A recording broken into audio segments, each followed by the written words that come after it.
ये द्विज होने की जो घटना है, एक जन्म हमें माँ बाप से मिलता है और एक जन्म हमें सद्गुरु से मिलता है। तो हमें अपने ही भीतर अपने को ही पैदा करना है, इसके बजाय कि हम बाहर किसी को पैदा करें। जब हम बच्चे को पैदा करते हैं तो ये बहिर् यात्रा के द्वारा संभव है और हम किसी व्यक्ति को शरीर की कैद दे रहे हैं। बच्चा पैदा करना यानी हमने किसी चैतन्य को, किसी कॉन्शियसनेस को शरीर का बंधन दिया है। जबकि हम स्वयं इस शरीर से मुक्त होना चाहते हैं। अध्यात्म क्या है, धर्म की यात्रा क्या है, सत्य की खोज क्या है कि मैं रहूं लेकिन मेरा शरीर न रहे। एक ऐसी अवस्था में मैं चला जाऊं, मैं एक ऐसी स्थिति में चला जाऊं कि जहां शरीर न रहे, शरीर की कैद और शरीर का कारागृह न रहे, लेकिन मैं पूरे का पूरा रहूं। मेरी सत्ता, मेरा स्वरूप, मेरी कॉन्शियसनेस, मेरी बीइंग वो पूरी खिलावट में रहे। यही तो धर्म का राज है, यही अध्यात्म का रहस्य है। अगर मैं स्वयं उस मार्ग पे चला हूँ जहाँ की शरीर न हो रहे और मैं पूरी तरह रहूँ, तो मैं ये कैसे धृष्टता कर सकता हूँ कि मैं किसी और को शरीर दूँ जबकि मैं खुद शरीर से मुक्त होना चाहता हूँ। ये बात तो कॉन्ट्रडिक्टरी है। बच्चे को पैदा करना यानी किसी चेतना को शरीर में आबद्ध करना। और आदमी क्यों बच्चा पैदा करना चाहता है, इसके अगर मूल में जाओ तो वो अपनी अतृप्त वासना को अपने बेटे के द्वारा तृप्त करना चाहता है, इसलिए बेटा पैदा करता है। अगर मैं डॉक्टर नहीं बन सका तो मैं अपने बेटे को डॉक्टर बना के अपनी ये जो इच्छा है, महत्वाकांक्षा है, मेरी कामना है, इसको मैं तृप्त करने की कोशिश करता हूँ। मैं मर जाऊँगा तो मेरा अंश जीवित रहे, ये जो वासना है ये साधु में नहीं होनी चाहिए। आप कबीर कहते हैं कि आप हुआ फिर डूब गई दुनिया। जब तुम मर जाते हो तो तुम्हारे लिए पूरी संसार ही मिट गया। तो ये विज़न, अगर ये समझ तुम्हारे साथ है तो तुम्हें बच्चा पैदा करने की बेवकूफ़ी से बचना चाहिए, क्योंकि बच्चे को पैदा करना बड़े से बड़ी साधना है, बड़े से बड़ी तपस्या है। वो अपने पैरों पे 20 साल तक खड़े नहीं हो सकता, आपको 20 साल तक उसकी परवरिश करनी पड़ती है। और ओशो कहते हैं कि एक बच्चे को आप जन्म देकर 20 साल उस पर जो मेहनत करते हैं, उसके लिए दौड़ते हैं, उसके लिए रोजी रोटी कमाते हैं और उसको अपने पैरों पे रखते हैं, उसमें जो श्रम होता है उससे कम श्रम में तो परमात्मा मिल सकता है, उससे कम। और दूसरी बात ओशो ने बहुत प्यारी कही है कि समय अल्प है, शक्ति सीमित है और पाना विराट है। समय अल्प है, हमारे पास 70-75 साल का समय है, शक्ति भी सीमित है और पाना है विराट को, प्रभु को। इसलिए हम अगर व्यर्थ में उलझ जाएंगे तो सार्थक को कभी नहीं पा सकेंगे। तो हमारे घड़े को जहाँ जहाँ से छेद है, जहाँ से हमारी ऊर्जा बहती है, उस ऊर्जा को बहने वाले छिद्र को हमें बंद कर देना है। तो वैवाहिक जीवन में वो छिद्र के द्वारा हम अपनी ऊर्जा को इतना व्यय कर देते हैं कि अंतर यात्रा के लिए हमारे पास न सुविधा बचती है, न समय बचता है, न धन बचता है। तो इसीलिए ओशो कहते हैं कि वो जरूरी नहीं है कि हर एक व्यक्ति को उसमें गुजरना जरूरी है। और फिर ओशो लिव इन रिलेशनशिप की भी महिमा गाते हैं। ओशो के विज़न में बिना शादी किए सेक्स का अनुभव लेने में कोई पाप नहीं है, क्योंकि वो कहते हैं कि 2-4 बार के अनुभव के लिए शादी जैसे आजीवन कमिटमेंट में प्रवेश करना जरूरी नहीं है। और इसीलिए ओशो ने अपने शिष्यों के लिए लिव इन रिलेशनशिप के लिए द्वार खुला रख दिया है। फिर ओशो ने बहुत बड़ी क्रांति की है, मर्सी किलिंग के लिए भी उन्होंने इजाज़त दी। मर्सी किलिंग जो आज विवाद चल रहा है पूरे विश्व में, कई देशों ने उसके लिए मान्यता दी है, भारत ने उसके लिए मान्यता नहीं दी है। लेकिन ओशो की बात अगर सुनी जाए तो mercy killing should be allowed, ये ओशो का। फिर ओशो ने गर्भपात के विरोध में, क्योंकि वो कहते हैं गर्भपात की नौबत ही क्यों आने देते हैं, आप निरोध का इस्तेमाल करें ताकि वो गर्भपात तक बात ही न पहुँचे, इतनी समझदारी बरतें। तो ओशो ने कहा अग्नि के बाद अगर कोई बहुत बड़ी से बड़ी क्रांति मनुष्य जाति के इतिहास में हुई है तो वो है पिल।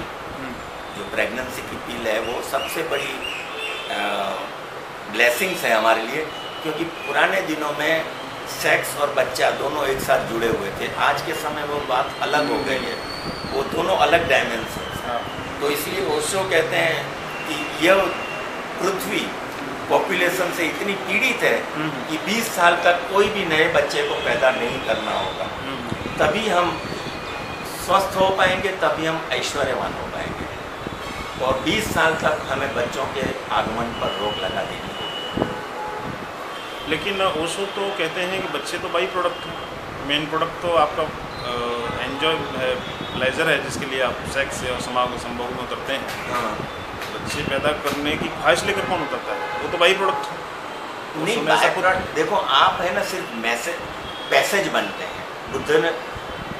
बुद्ध के पिता ने बुद्ध को कहा था कि मैंने तुझे पैदा किया है, तब भगवान बुद्ध ने अपने पिताजी को कहा था, नहीं, आपने मुझे पैदा नहीं किया है, आपने सिर्फ मुझे मार्ग दिया है जहाँ से मैं गुजरा हूँ। ये जब हम बच्चे को पैदा करते हैं तब घटना क्या घटती है? वो चेतना तो थी, अस्तित्व में विचरण कर ही रही थी, सिर्फ आपने उसको शरीर का बंधन दिया है, शरीर की कैद दी है, वो आपके द्वारा दी जाती है। तो आपने आत्मा को पैदा नहीं किया, उसमें जो सांसें चल रही हैं वो आपने पैदा नहीं की है, आप सिर्फ निमित्त बने हो उसको कारागृह देने के लिए, उसके शरीर का फॉर्म देने के लिए। वो चेतना को आपने पैदा नहीं किया, वो तो थी, वो पिछले जन्म में किसी और माँ बाप के यहाँ थी। हाँ। फिर आपके यहाँ आई है। हाँ, उसका तो पूरा विज्ञान है जो ओशो ने जिन खोजा तिन पाइया में समझाया है। हाँ। आप अगर उस 3 किताबें हैं ओशो की जो एसोटेरिक नॉलेज पर आधारित है। हाँ। एक है मैं मृत्यु सिखाता हूँ, दूसरा है जिन खोजा तिन पाइया, और तीसरा है कहता है मैं कहता आंखन देख। इसमें ये इसकी विस्तृत विवेचना है, डिटेल्स हैं कि एक बच्चा कैसे पैदा होता है। संभोगरत कपल जो है वो सिर्फ एक अवसर पैदा करते हैं ताकि वो चेतना उनके द्वारा शरीर का कैद स्वीकार करके उत्पन्न होता है। लेकिन माँ बाप उस चेतना को पैदा नहीं करते हैं। आप बच्चे की आत्मा को पैदा नहीं करते हैं, वो तो थी, वो तो शाश्वत है। आप उसको सिर्फ उसकी जो पिछले जन्मों की अधूरी यात्रा है उसको आगे ले जाने के लिए मार्ग देते हैं। और दूसरी बात, जिस शरीर को आप कारागृह कह रहे हैं, हाँ। या निरर्थक कह रहे हैं, या मान लीजिए ओशो ही कह रहे हैं, हाँ। तो क्या वजह है कि बड़े बड़े देवताओं ने धारण किया है शरीर को सिर्फ मोक्ष प्राप्त करने के लिए? बिल्कुल, मनुष्य जन्म का एक ही लक्ष्य है, अगर हम समझें, कि मोक्ष की प्राप्ति। और देवताओं को भी मनुष्य जन्म लेकर ही मुक्ति मिलती है। तो मुक्ति पाने का अवसर मिला है जब हम पैदा होते हैं। तब अगर हम किसी और डायमेंशंस में चले जाते हैं, एजुकेशन में, सत्ता में, धन प्राप्ति में, तो हम उसका जो गोल है उससे वंचित रह जाते हैं। आपको कभी भी कितना भी आप एंड्रू कार्नेगी ने, दुनिया का रिचेस्ट आदमी, मरते वक्त पछताता है, सिकंदर मरते वक्त पछताता है, जितने भी बहुत स्टडी की है, बहुत पढ़े लिखे हुए, बहुत प्राइम मिनिस्टर हो गए कि चीफ मिनिस्टर हो गए, वे व्यक्ति मरते वक्त कभी भी संतोष के साथ, तसल्ली के साथ, सेटिस्फैक्शन के साथ शरीर नहीं छोड़ते हैं। संतोष के साथ, तृप्ति के साथ, परितोष के साथ वही व्यक्ति शरीर छोड़ सकता है जो संत हुआ है, जिसने अपने स्वरूप को जाना है, जिसने सेल्फ ऑब्जर्वेशन करके अपने होनेपन को, अपने बीइंग को पहचाना है, जिसने आत्मस्वरूप की पहचान की है, वही व्यक्ति मृत्यु के वक्त जागरूक अवस्था में शरीर छोड़ेगा। और उसका फिर दूसरा जन्म नहीं है, जैसा आदि शंकराचार्य ने कहा है कि पुनरपि जननम पुनरपि मरणम पुनरपि जननी जननम। ये जब तक तुम अधूरे हो तब तक तुम्हें इस पृथ्वी रूपी पाठशाला में बार बार प्रकृति बेचती रहेगी। जिस दिन तुम परम ज्ञान को पा लेते हो, जब तुम्हें जानने को कुछ भी शेष नहीं बचता, तो प्रकृति तुम्हें नया शरीर नहीं देती, फिर तुम अस्तित्व में विलीन हो जाते हो, तुम शुद्ध रूप में रहते हो, लेकिन शरीर की कैद अभी तुम्हें सताती नहीं। यही बात अगर ओशो के पिताजी ने सोची होती और वो शादी न करते या संभव न करते तो ओशो पैदा नहीं होते। नहीं, ये बात में भी सत्य नहीं है, क्योंकि अगर उनके माँ बाप ने संभोग नहीं किया होता तो वे किसी और गर्भ को चुन लेते थे। कोई XYZ संभोगरत कपल होता था, वहाँ उसके द्वारा ओशो आ जाते थे। तो ये जो ओशो के पिताजी एक निमित्त बने, जिसको नदी नाव संयोग पुरानी भाषा में कहते हैं, कि हम गुजरते हैं उसी वक्त नदी भी गुजरती है, उसी वक्त नाव भी गुजरती है और हमारा मिलना हो जाता है।